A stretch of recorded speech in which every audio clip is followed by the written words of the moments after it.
Bienvenidos a Hormigas, el canal de estos animalitos de 6 patas que tanto nos gustan. Pues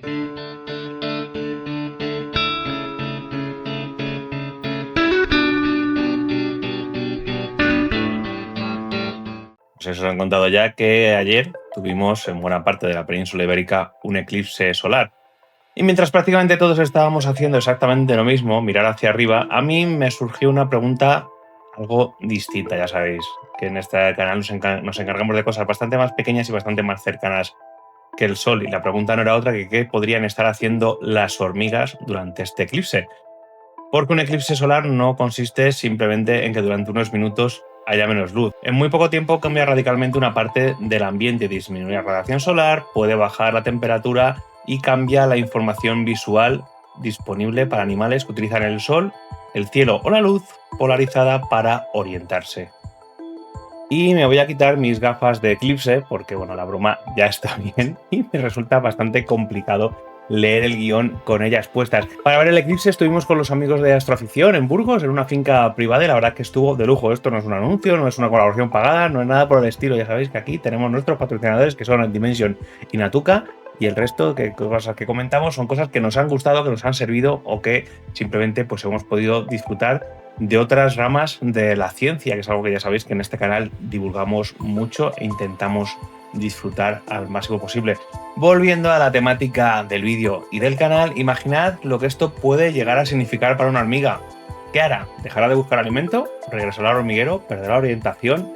¿Interpretará que ha llegado la noche? ¿O sencillamente continuará trabajando como si no pasara absolutamente nada? Pues la respuesta más interesante es precisamente que depende, ¿no? Y sabemos que depende porque llevamos observando a las hormigas durante eclipses solares desde hace tiempo, como mínimo casi 2 siglos. Para la primera observación de hormigas documentada durante un eclipse tenemos que viajar hasta mediados del siglo XIX, concretamente al 8 de julio de 1842. Ese día se produjo un eclipse total de sol que atravesó buena parte del sur de Europa. En Perpiñán, una localidad del sur de Francia, el fenómeno fue observado por François Arago, uno de los astrónomos franceses más importantes del siglo XIX. Entre las observaciones que posteriormente recopiló en su Astronomie populaire, aparece el testimonio de un hombre al que identifica sencillamente como Fraisse de Perpiñán. Y Fraisse hizo algo maravilloso para nosotros. En lugar de mirar exclusivamente al cielo, miró al suelo. Había encontrado casualmente un pequeño camino recorrido por hormigas y decidió sentarse delante de él para observarlas. Antes del eclipse, las hormigas trabajaban con normalidad, pero Fraisse cuenta que según disminuía la iluminación, su marcha comenzó a hacerse más lenta. Después parecían dudar hasta que llegó la totalidad y entonces se detuvieron. Aquí hay un detalle especialmente interesante. Las hormigas que transportaban objetos no abandonaron sus cargas, simplemente permanecieron inmóviles. Cuando regresó la suficiente luz, comenzaron nuevamente a moverse y poco después recuperaron su actividad. Ahora bien, esto es una observación de 1842. No sabemos qué especie era, no sabemos cuántas hormigas fueron observadas, no conocemos la colonia, no tenemos medida de temperatura, irradiancia o humedad, no existe un grupo de control, no existe un análisis estadístico, así que científicamente tenemos que tratarlo exactamente como lo que es, una observación histórica extraordinariamente interesante, pero no un experimento moderno. Y entonces sucede algo que hace esta historia todavía mejor, porque unos años después otras hormigas hicieron exactamente lo contrario. Nuevamente, en Astronomie populaire, Arago recupera también el relato de Kutsiki sobre un eclipse total observado en Honolulu en 1850. Durante la totalidad se produjeron cambios evidentes en diferentes animales. Las gallinas se echaron, los animales de los rebaños dejaron de pastar, los perros mostraban cambios de comportamiento, pero cerca del propio observador había una hilera de hormigas trabajando, y aquellas hormigas continuaron tranquilamente con su actividad durante toda la totalidad. Arago incluso llega a señalar una posible explicación. Según el relato, aquellas hormigas también acostumbraban a trabajar durante la noche. Y esto ya nos proporciona una pista importantísima. Quizá la pregunta que hacen las hormigas durante un eclipse está mal formulada, porque las hormigas no son un único animal con un único comportamiento, hay miles de especies viviendo en ambientes completamente diferentes. Algunas desarrollan buena parte de su actividad a pleno sol, otras son crepusculares, otras nocturnas, algunas dependen muchísimo de información visual, otras pueden seguir rastros químicos, y precisamente por eso necesitamos dejar atrás estas observaciones históricas y buscar experimentos relacionados con especies identificadas. Durante el siglo XX encontramos algo mucho más interesante. Investigadores de la Universidad Jagellónica de Cracovia estudiaron específicamente el comportamiento de Formica rufa durante eclipses solares parciales. Tenemos documentados dos trabajos. El primero estudió el eclipse del 2 de octubre de 1959 y fue publicado en 1962 por Maglert y Bohtusiak. Su título, traducido del polaco, sería más o menos Actividad de las hormigas Formica rufa durante el eclipse parcial de Sol del 2 de octubre de 1959. El artículo ocupa las páginas 95 a 120 de la publicación, lo cual ya nos indica que probablemente estamos ante algo bastante más desarrollado que una simple nota de observación. La referencia está además recogida en la bibliografía académica de Bohtusiak, publicada por la Sociedad Etológica Polaca. Después se repitió el estudio, esta vez durante el eclipse parcial del 20 de mayo de 1966. El trabajo fue publicado en 1968 por Skroczowska, Gertig y Bohtusiak, bajo el título que podemos traducir aproximadamente, ya sabéis, como yo no sé polaco, como Comportamiento de las hormigas Formica rufa durante el eclipse parcial de Sol del 20 de mayo de 1966. Este artículo ocuparía las páginas 145 a 169 de la Prace Zoologicznej. Y aquí voy a hacer algo que considero especialmente importante para este canal. No os voy a contar todavía cuáles fueron sus resultados. ¿Por qué? Porque tenemos perfectamente documentado que ambos trabajos existen, pero todavía no he conseguido consultar los originales. Y podría buscar citas de segunda mano, reconstruir lo que aparentemente ocurrió o construir una historia perfectamente convincente, pero eso no sería divulgación científica. En cuanto consiga ambos artículos, yo me comprometo a que podremos analizar exactamente qué midieron, cómo realizaron el experimento y qué observaron en Formica rufa. Tendremos un vídeo específico de estos dos artículos. Por ahora sabemos que son probablemente dos de los trabajos históricos más específicos jamás realizados sobre hormigas y eclipses solares. Pero hay otro estudio del que sí conocemos bastante más y nos lleva directamente al desierto del Sáhara.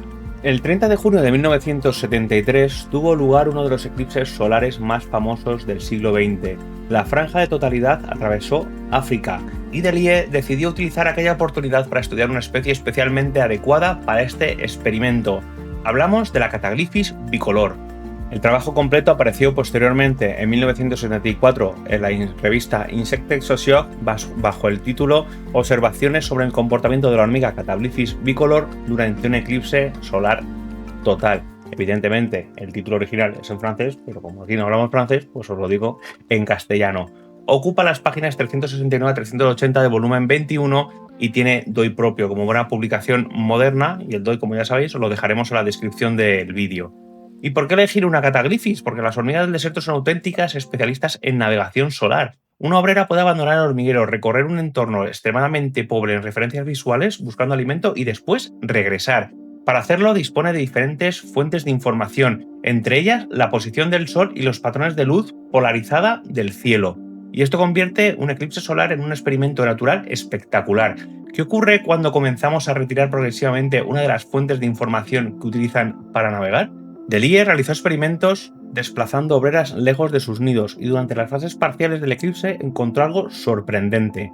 Las hormigas desplazadas seguían localizando la dirección del hormiguero con una precisión comparable a la observada en días normales. Y esto es importantísimo porque demuestra que la desaparición parcial del disco solar no provoca automáticamente que una hormiga de este tipo quede desorientada. Todavía existe suficiente información ambiental para navegar, pero entonces llegó la totalidad. El Sol quedó completamente oculto y ocurrió algo completamente diferente. Las hormigas se quedaron inmóviles, como las observadas en Francia en el siglo XIX. Y aquí tenemos que tener mucho cuidado con la interpretación, porque detenerse no significa necesariamente estar perdido. Delisle consideró distintas explicaciones para esta inmovilidad, entre ellas respuestas relacionadas con la intensidad luminosa, el cambio brusco del entorno o la dificultad para percibir los patrones de luz polarizada en un cielo extremadamente oscurecido. Pero demostrar cuál de estas causas explica el comportamiento es otra cuestión. Cuando hablamos de orientación solar, es fácil imaginar que la hormiga simplemente mira dónde está el Sol y calcula la dirección, pero el sistema es bastante más sofisticado. La atmósfera dispersa la luz solar y genera en el cielo patrones de polarización. Nosotros normalmente no podemos verlos. Muchos artrópodos sí los detectan. Por lo tanto, incluso cuando el Sol no se observa directamente, una hormiga puede disponer de información sobre su posición gracias al patrón del cielo. Esto significa que durante un eclipse no cambia solamente cuánto Sol vemos. Está cambiando todo un sistema de información óptica y estudiar Cataglifis durante un eclipse permite preguntarnos hasta qué punto ese sistema sigue funcionando cuando la iluminación cae rápidamente. Pero aquí aparece otro problema. Imaginemos que durante un eclipse observamos que las hormigas reducen su actividad. Conclusión rápida: se ha hecho oscuro y por eso se han detenido. No necesariamente, porque durante un eclipse solar también cambia la temperatura. Y para un insecto ectotermo eso es fundamental. La actividad de una hormiga depende enormemente de las condiciones térmicas, y aquí ocurre algo muy interesante. Una bajada de temperatura no tiene por qué producir siempre una disminución de actividad, dependerá del punto de partida. Imaginemos una especie que está trabajando cerca de su límite térmico superior. Una ligera bajada de temperatura podría incluso colocarla dentro de un rango más favorable y más amigable para su trabajo diario, mientras que otra especie trabajando cerca de su límite inferior podría reducir rápidamente su actividad. Así que dos especies expuestas exactamente al mismo eclipse podrían reaccionar de manera completamente diferente. No porque una entienda el eclipse de una manera y otra de otra, sino porque su fisiología y su ecología son diferentes. Ahora vamos a por lo que sabemos y lo que no sabemos. Después de casi 2 siglos de observaciones podemos afirmar algunas cosas. Los eclipses solares pueden modificar el comportamiento de las hormigas, pero esa respuesta no parece ser universal.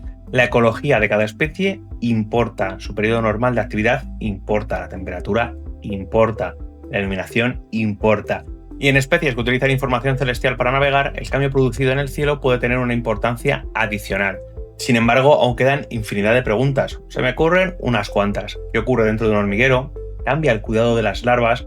¿Cambia la trofalaxia?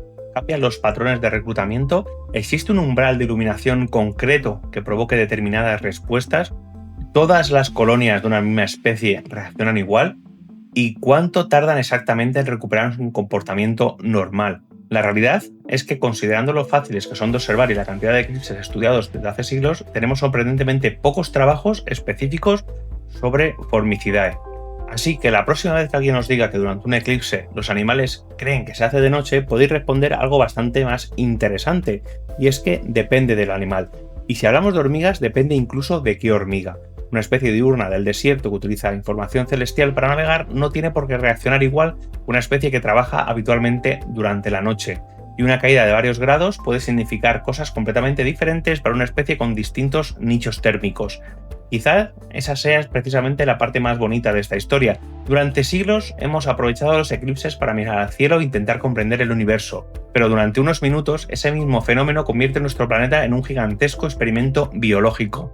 Y mientras todo el mundo mira hacia arriba, nosotros tenemos una oportunidad magnífica para hacer exactamente lo contrario, mirar hacia abajo.